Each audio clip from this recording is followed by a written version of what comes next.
Felizes serão se assim os encontrar. Mas ficai certos, se o dono da casa soubesse a hora em que o ladrão iria chegar, não deixaria que arrombasse a sua casa. Vós também ficai preparados, porque o Filho do Homem vai chegar na hora em que menos o esperardes.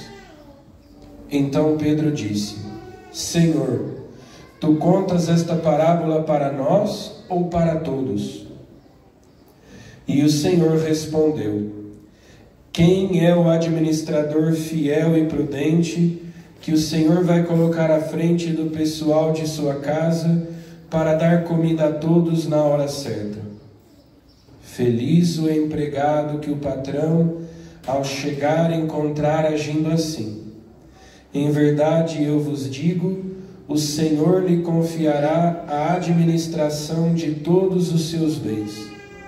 Porém, se aquele empregado pensar: meu patrão está demorando, e começar a espancar os criados e as criadas, e a comer, a beber e a embriagar-se, o senhor daquele empregado chegará num dia inesperado e numa hora imprevista.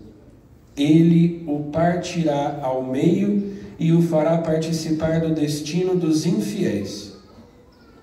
Aquele empregado que, conhecendo a vontade do Senhor, nada preparou, nem agiu conforme a sua vontade, será chicoteado muitas vezes.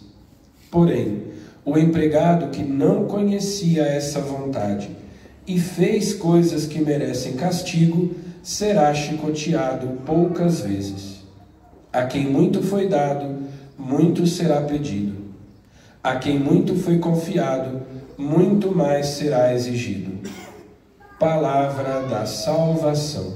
Glória a vós, Senhor.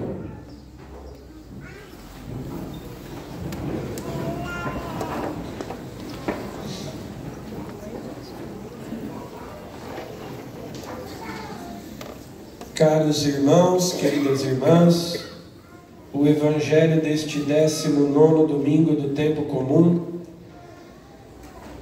é, na verdade, uma continuação do Evangelho que nós escutamos no domingo passado.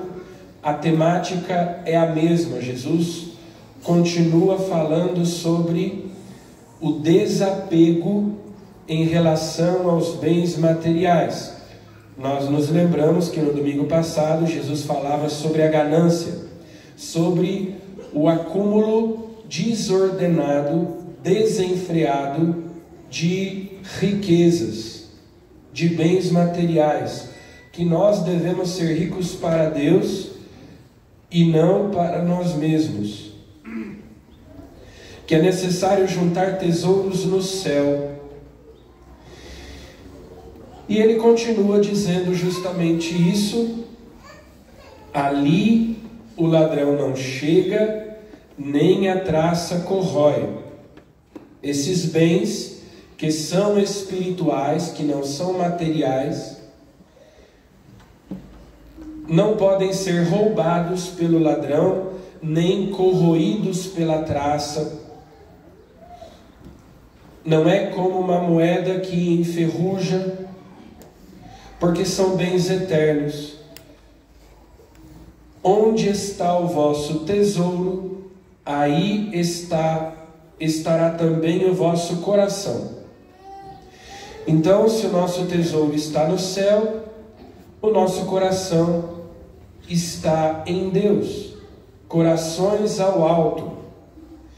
Mas, se o nosso bem mais precioso, se a nossa riqueza são as coisas aqui da terra, então o nosso coração está preso às coisas aqui da terra.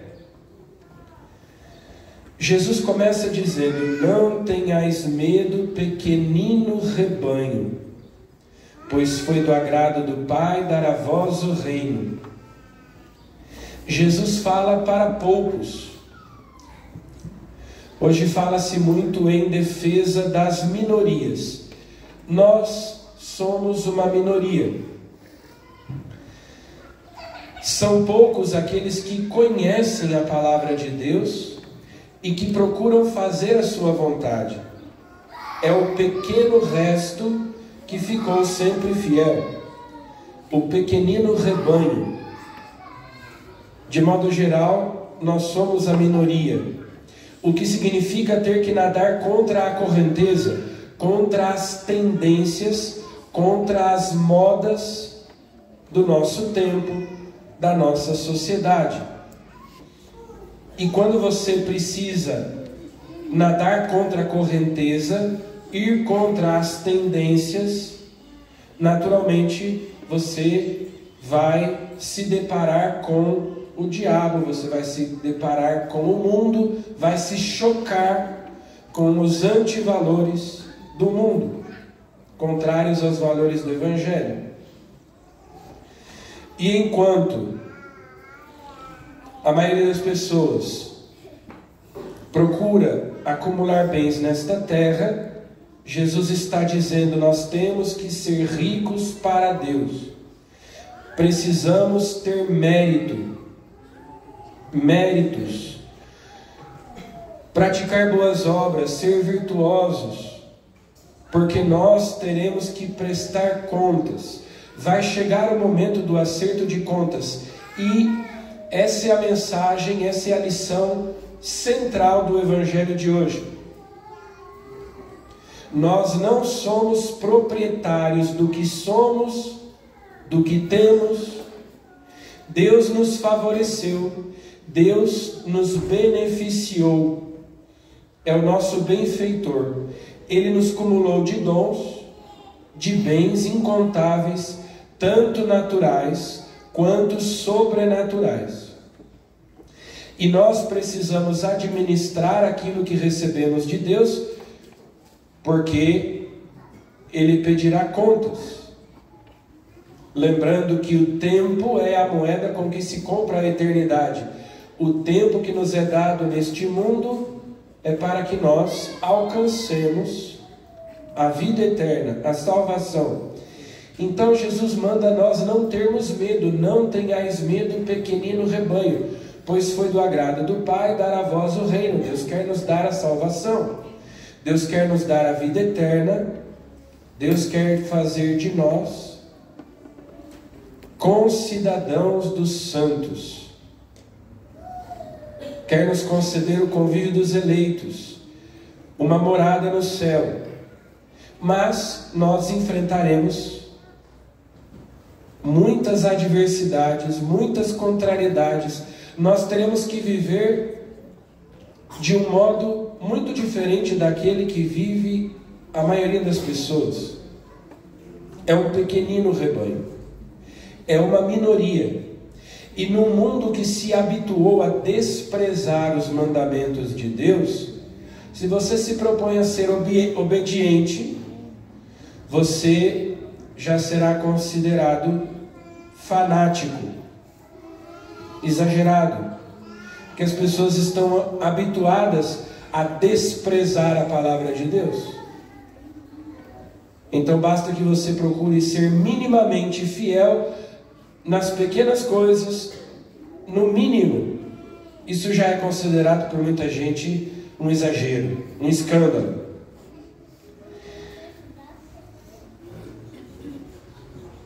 Jesus nos diz: vendei vossos bens e dai esmola. Ou seja, ao contrário dessa tendência de acumular os bens para nós, como eu sou administrador dos bens da criação e não proprietário, aquilo que Deus me deu é para eu administrar, então eu não devo guardar para mim, mas colocar o que eu tenho, o que eu sou, os meus recursos, os meus bens, a serviço de Deus, a serviço da igreja, a serviço do reino de Deus, a serviço dos pobres, dos mais necessitados, de quem precisa. Porque dando esmola, praticando boas obras, nós estamos juntando um tesouro no céu. Nós estamos nos tornando ricos para Deus, Fazei bolsas que não se estraguem, um tesouro no céu que não se acabe. Porque todas as coisas que pertencem a este mundo passam, se deterioram. E Jesus então conta essa parábola dos empregados, cujo patrão foi para uma festa de casamento. Vocês sabem que festa de casamento termina tarde, mas na época de Jesus, uma festa de casamento podia durar uma semana. Eram dias e dias. Então, os empregados não sabiam quando o patrão voltaria. Ele podia ficar 1, 2 dias fora, podia ficar uma semana, podia chegar, como diz a parábola, de madrugada, à meia-noite. E os empregados, então, precisavam estar de prontidão, vigiando, acordados, para que o patrão não os pegasse desprevenidos. Ficai preparados, com as lâmpadas acesas, com os rins cingidos. Os rins cingidos significa dominar os nossos desejos egoístas, dominar as nossas paixões desordenadas. Isso é que ter o rim cingido, a lâmpada acesa. Nós conhecemos a vontade do nosso Senhor e nós devemos ser fiéis a Ele, porque quando Ele chegar, eu terei que prestar contas. Se o dono da casa soubesse a hora em que o ladrão iria chegar, não deixaria que arrombasse a sua casa. Se eu sei que o ladrão vem, eu me preparo, eu chamo a polícia, eu faço o necessário para que a minha casa não seja arrombada, os meus bens não sejam roubados. Então, para que não aconteça de o Senhor me chamar e eu não ter nada pronto, eu não ter nada para apresentar a Ele, é preciso estar de prontidão, vigiando, preparado, não dormindo.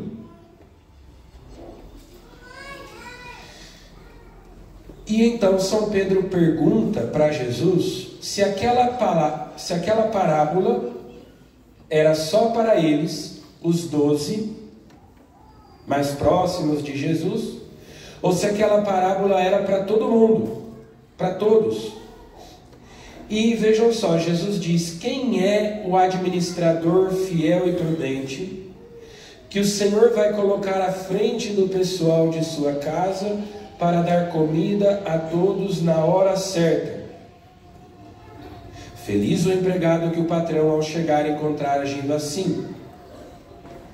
E depois então Jesus vai dizer que o empregado que conhece a vontade do patrão, mas pensa: eu vou comer, beber, me embriagar, me divertir, vou espancar os outros empregados, vou roubar os bens, vou me apropriar dos bens do patrão, porque eu não sei que horas ele chega. Esse será chicoteado muitas vezes, porque ele conhecia a vontade do seu Senhor. Por outro lado, o empregado que não conhecia essa vontade, que era ignorante e fez coisas que merecem castigo, será chicoteado poucas vezes. A quem muito foi dado, muito será pedido. A quem muito foi confiado, muito mais será exigido. Nós temos uma responsabilidade em relação àquilo que o Senhor nos deu. Se eu sou católico, eu tenho à minha disposição todos os meios de salvação que nos foram deixados por Deus. Nós temos os 7 sacramentos, nós temos a Escritura, a tradição, o magistério, nós temos um mapa, mais até do que isso, nós temos um GPS que nos indica o caminho do céu. Nós temos combustível, nós temos todas as condições. O Senhor colocou na nossa mão tudo aquilo que nós precisamos para entrar no reino dos céus, porque foi do agrado do Pai dar a nós o reino. Se eu me perder, se eu me extraviar, é por culpa minha. E eu serei mais cobrado do que alguém que não é católico, alguém que é cristão, mas que só tem a Bíblia, não tem a tradição e o magistério, que é batizado, mas não comunga o corpo e o sangue do Senhor na Eucaristia, não tem a confissão, não tem a crisma, quer dizer, não tem os outros sacramentos, só tem o batismo. Esse, por sua vez, será mais cobrado do que um selvagem, alguém que mora lá no meio do nada e nunca teve acesso ao Evangelho, nunca ouviu a pregação do Evangelho, não conhece Jesus, o que não significa então que seria melhor que nós fôssemos ignorantes, né? Então seria melhor não saber de nada, porque quanto mais eu sei, quanto mais conhecimento eu tenho, quanto mais graça eu recebo, maior a minha responsabilidade, mais eu serei cobrado. Então é melhor ficar na ignorância? Não, porque nós temos a obrigação de, conforme as nossas possibilidades, progredir sempre mais no conhecimento e no amor de Deus. Aquele que não tem esse conhecimento, aquele que não tem acesso aos sacramentos, está numa situação muito precária. É mais fácil você chegar ao destino tendo um mapa, tendo um GPS, do que apenas olhando as placas, ou talvez nem isso. As pessoas que não conhecem o Evangelho, ainda assim têm a lei natural, têm a consciência moral para discernirem o bem do mal, mas não com tanta clareza, não com tanta certeza. A situação deles é muito mais precária, mas a quem muito foi dado, muito será cobrado. Então certamente o padre será cobrado mais do que um fiel leigo. O bispo será cobrado mais do que o padre. O professor mais do que os alunos. O patrão mais do que os empregados. Os pais mais do que os filhos. Nós que somos católicos mais do que os cristãos não católicos. Os cristãos não católicos mais do que os não cristãos. E assim por diante. Porque nós temos mais condições. Deus nos favoreceu mais, Deus nos privilegiou mais, Deus nos deu mais graça, mais luz. Se nós caminhamos nas trevas é por decisão nossa. Deus nos deu a graça e nós a desprezamos. A graça foi dada, mas em nós, em vez de produzir fruto, ela ficou estéril. Nós recebemos em vão a graça de Deus. A quem muito foi dado, muito será pedido. Então por isso quando São Pedro pergunta, é só para nós ou é para todo mundo? É para todo mundo, mas quando chegar o momento do acerto de contas, quando eu tiver que prestar contas da minha administração, do que eu fiz com os bens naturais e sobrenaturais que Deus me deu, quanto mais Ele me deu, maior a minha responsabilidade diante dEle. Menos desculpa eu tenho para ter errado o caminho. Poxa, mas você tinha aí tudo o que você precisava. Você escolheu errar o caminho, conscientemente. Então, Jesus nos diz para nós vivermos na fé e na esperança. A segunda leitura de hoje, tirada da carta aos Hebreus, nos fala da fé como fundamento da esperança. A fé é um modo de já possuir o que ainda se espera, a convicção acerca de realidades que não se veem.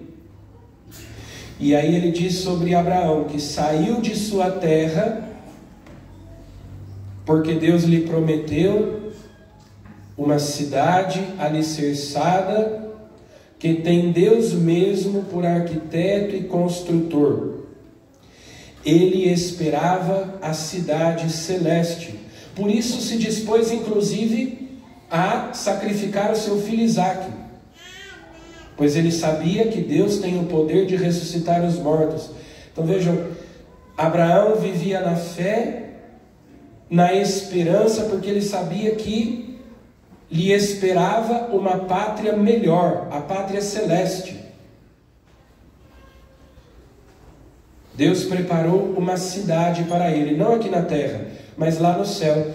Nós devemos caminhar na fé, na esperança, na caridade. Lembrando que nós estamos aqui por um tempo, mas que nós estamos caminhando como estrangeiros, como migrantes nesta terra, rumo ao céu. Se essa for a nossa meta, se esse for o nosso principal objetivo na vida, o meu principal objetivo na vida não é ficar rico, não é ter muito conforto, muito prazer, muito bem-estar, mas é chegar no céu, alcançar a salvação. Isso é a virtude teologal da esperança. É aquela virtude que ordena toda a nossa vida para a eternidade, para Deus. De modo que todas as minhas escolhas, todas as minhas opções, decisões, são em função desse meu projeto de vida que é o céu. Sermos fiéis a Deus. Então, a primeira leitura de hoje, tirada do livro da Sabedoria, recordando o Êxodo, recordando a Páscoa do Antigo Testamento, diz que a noite da libertação foi, ao mesmo tempo, salvação para os justos e perdição para os inimigos. Aquilo com que puniste nossos adversários serviu também para glorificar-nos, chamando-nos a ti. Para aqueles que se conservaram fiéis a Deus, para Israel, a noite da libertação, ou a Páscoa, foi um dia de libertação. Para os seus adversários, para os seus inimigos, foi motivo de perdição. Então, da mesma maneira, para quem morre na graça de Deus, a morte é um abraço de Deus, o Pai. Mas para quem não está na graça de Deus, aquele dia será tremendo, terrível. Peçamos então a Jesus a graça de permanecermos fiéis, juntando tesouros no céu, para que lá esteja o nosso coração. Louvado seja nosso Senhor Jesus Cristo.